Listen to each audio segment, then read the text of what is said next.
Today we are going to talk about how to publish a paper. Over the last 3 years, I have been working in a research institution and I have done a lot of paper writing work. I'm the co-author of 9 publications in electromagnetics, and I think the past title is something that anyone can do, which is why I'm here today to share some of my tips to help you get your paper published easier.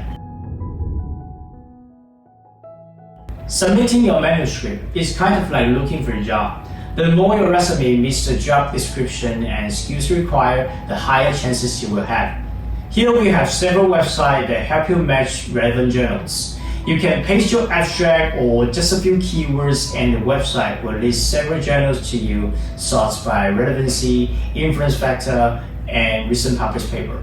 I will put the links below that I usually use and you can check it out. Generally, most of journals would have specific requirement about submitted manuscript. Check the author center or the author service in their website. Follow the submission guideline. I know it is a lot of work to do, but it is all necessity. Well, let me explain why this sometimes happens. Imagine a scene that you are writing your manuscript in front of your laptop. You are going to write about your experiment, your formula deduction, your result, your conclusion, all of it. You have done the experiment so many times and you thought about this thesis over months or even years. Everything is so familiar to you and it has become kind of intuition to you. And there's nothing to explain.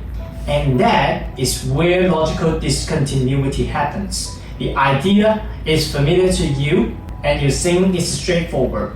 However, your reader doesn't.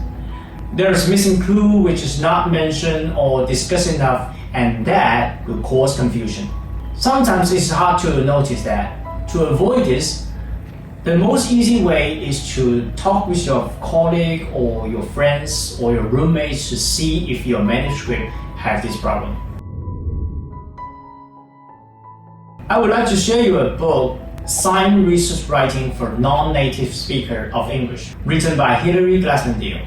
This book basically covers every details about writing a scientific paper, including structure, grammar, vocabulary, each part of your paper, like introduction, methodology, result, conclusion, abstract. It all has its corresponding guideline and it saved me for a lot of time.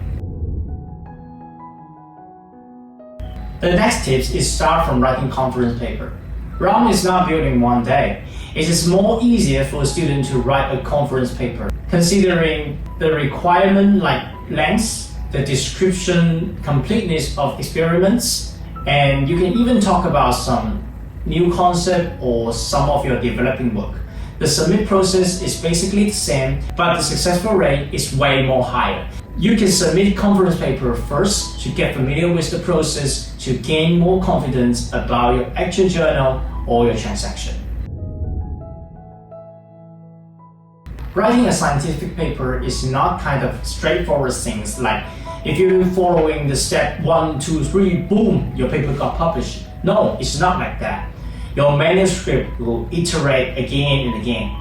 And in each iteration, then you might be through a lot of rejection, major revision, minor revision, and lots of communication work. Generally, it will cost you over 6 months and even over 1 year. Sometimes you even don't know how much you put forward to your goal. You must have a strong mind to face it. You might feel overwhelmed and always struggling, but that will be okay. Take a breath, believe in yourself that you will finally be there. And that is for today's video on how to publish a research paper easier. If you found this video helpful, please leave a comment below and let's continue the conversation. Thank you so much for watching and I will see you in the next video.